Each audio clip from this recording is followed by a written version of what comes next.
তিনি তিনি ঢাকা বিশ্ববিদ্যালয়ে কেউ না। তিনি বিএনপির অনেক বড় নেতা হতে পারেন, তাকে আমি সম্মান করবো, সমস্যা নাই। কিন্তু মির্জা আব্বাস আজকে ঢাকা বিশ্ববিদ্যালয়ে প্রবেশের কোনো সুযোগ নেই। মির্জা আব্বাস ঢাকা বিশ্ববিদ্যালয়ে প্রবেশ করেছেন, কে তাকে প্রবেশ করিয়েছে, এখানে এত এত সিকিউরিটি, কে তাকে প্রবেশ করিয়েছে, কাদের ইঞ্জিনিয়ারিং এর মাধ্যমে তিনি এখানে এসেছেন এবং কাদের নির্দেশনায় ঢাকা বিশ্ববিদ্যালয়ের চারপাশে নেতাকর্মী দিয়ে ভর্তি করে রাখা হয়েছে, সেই প্রশ্ন আমি করেছি। ইলেকশনের ভোট জালিয়াতি আর 2-3টা তো প্রমাণিত হয়েছে, এটা তো আমি শুরু থেকে বলছি, এটা তো আমার মনে হচ্ছে নতুন করে জিজ্ঞেস করার কিছু নাই। মির্জা আব্বাস উনি ঢাকা বিশ্ববিদ্যালয়ে কেউ না। আজকে ঢাকা বিশ্ববিদ্যালয়ের প্রবেশের সুযোগ হচ্ছে নির্দেশনা অনুযায়ী ঢাকা বিশ্ববিদ্যালয়ের ছাত্র, শিক্ষক, কর্মকর্তা, কর্মচারী এবং নির্বাচনের সাথে সংবাদ বান্ধব এবং নির্বাচনের সাথে সংশ্লিষ্ট মানুষজন।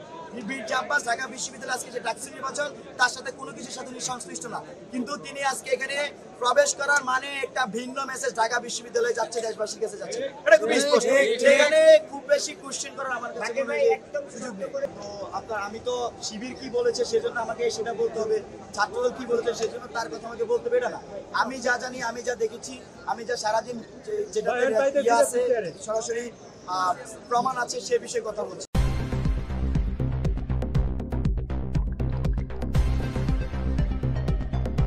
News Vision Digital Multimedia.